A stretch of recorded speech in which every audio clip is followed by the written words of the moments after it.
Today I've got a Saito 50 engine that I just picked up from a friend of mine. He bought it as part of a group package and decided he'd pass it along to me. It's one of those engines that needs a rebuild, clean up and rebuild. So this is kind of the initial inspection, and I mean obviously the first thing I notice is that crankshaft doesn't turn over at all. But looking at this engine, it looks to be a pretty old vintage Saito 50, maybe one of the original ones that came out. And I can tell that by the style of the exhaust that's on here. That is assuming it's the original exhaust. And the valve covers. Back when these engines came out like this, they had more of a satin finish and not a chromed out, real shiny finish. And this has got the satin finish on the rocker covers. So like I said, throttle moves, but it's pretty stiff, and of course I can't get that to turn at all. Doesn't look like there's really any marring. There's a little bit of marring on the drive washer, which I always kind of hate to see, but that's really not too bad. At least this nut here is coming off the crankshaft. Sometimes those are in bad shape. This one looks like it's in really good shape. So let's just begin taking this thing down and see what we can find out about the age of this engine, or maybe not the age, but at least kind of estimate the internal condition of it. See what all I'm going to have to do to get this back in the air again. It may be one of those engines that I just clean up and flip. I'm not sure yet. I haven't decided. Kind of depends on how much effort it's going to take to get it going. I'm assuming it's going to need all new gaskets at minimum.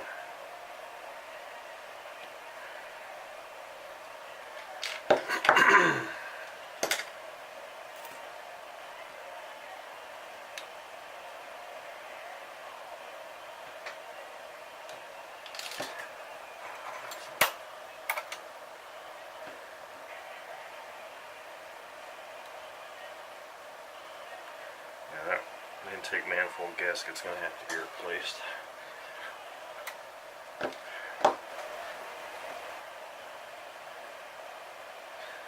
Okay, let's go to the rocker covers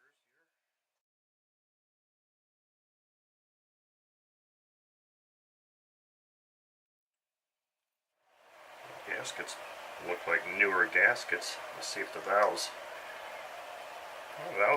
work. They're not too stuck.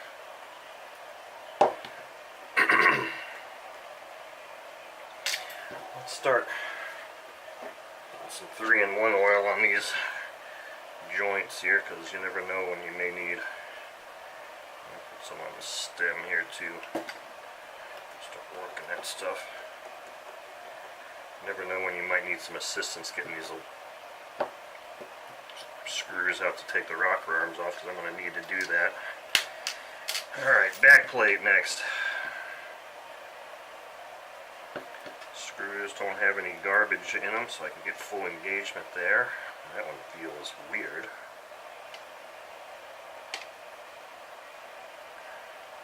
That one might actually have some garbage in it.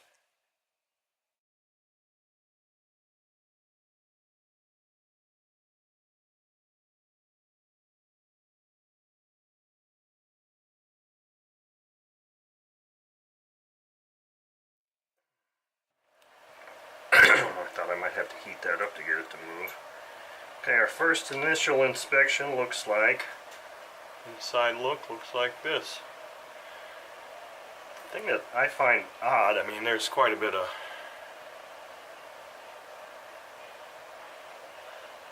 gunk in there, but I actually see liquid. Like somebody shot oil in there. Or maybe I don't know, it couldn't have come from me putting it in there, because there's nothing there. Okay, so this rear cover gasket is completely toast. And the rear cover itself is pretty nasty. I'm going to drop that for just a short moment. This LA's totally awesome cleaner here. I'm not going to do this for very long at all. a couple minutes tops.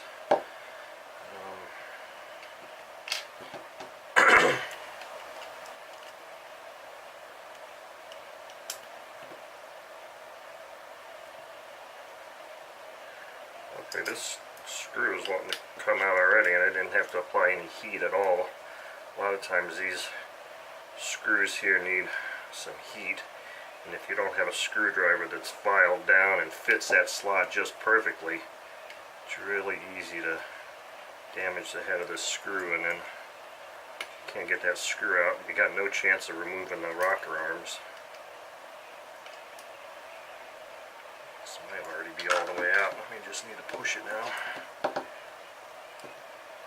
Yep. So that one's free. Let's see if I'm lucky on this one too. Wow. Didn't take any effort. So the thing that I'm finding that's odd about this is I can't turn the crankshaft at all. I can't even rock it back and forth. But yet these screws are not massively stuck. Nor was the valve's too bad.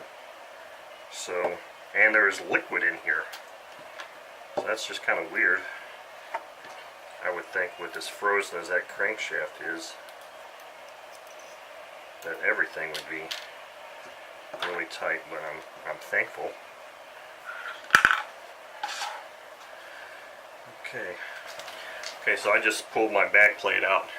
Just a couple minutes soak in that LA's Totally Awesome cleaner, and I was able to wipe 98% of that gunk off of there. So that stuff does a good job cleaning things.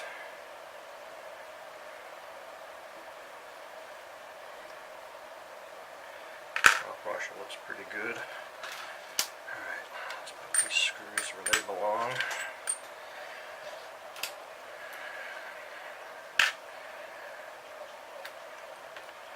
I don't think I'm going to bother putting those rocker arms in the cleaner because they don't look bad at all.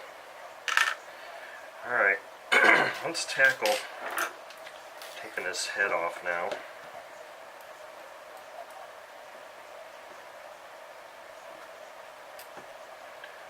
Again, check to make sure the fasteners don't have garbage in them so we get full engagement.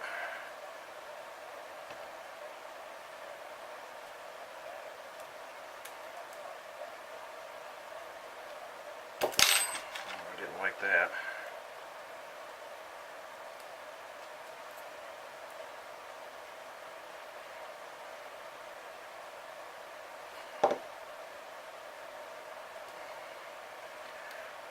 That's going to give me some trouble.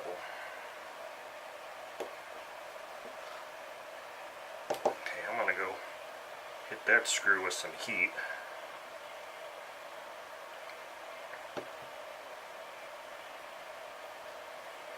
That one broke loose. Yeah. I'm going to pull oil on this guy here. I know it's not going to get in there, but I'm going to heat this up a little bit. Helped that. It felt like when the ridge popped out, it kind of felt like it wanted to strip that head out, and that would be a disaster.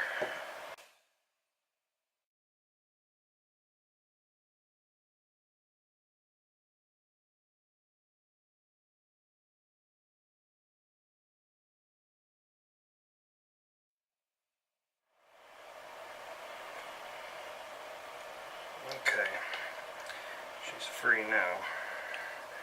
Now the question is that piston going to just come off that back of that?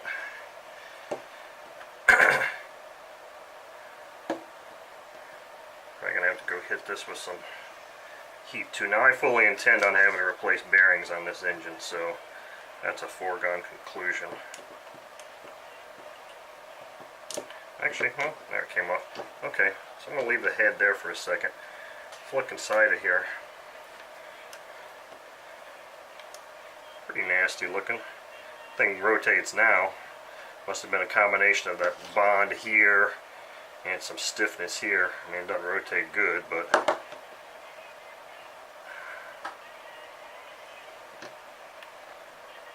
this thing's pretty seized up in there. I'm going to have to put some oil in there and heat that up a little bit to get that coming off. For now, let's continue on and take this timing cover off.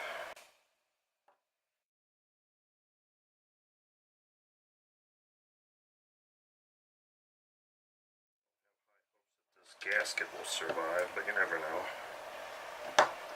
I mean, the gasket's on there. I guess I can just leave the gasket on there. This thing looks like it rotates. Now, one thing that's interesting about Saito engines is also another thing you can tell kind of based on the vintage of the engine is I can see in here there's supposed to be washers or some sort of a bearing surface on this pin between the ends of this and the housing. And I'm looking in this one and I can see that this one's Teflon. And I don't know when it was exactly, late 90s, early 2000s, when they went to a steel washer. So this has got Teflon, which just basically adds testament to the fact that it's an older engine, as evidenced by this exhaust. So this is where it gets interesting, because these 45 up to 65 engines have a pinion gear here that slides onto the crankshaft, and it's keyed to go into there's a roll pin in the crankshaft, and that's got a notch in it, and that's how that thing goes on there.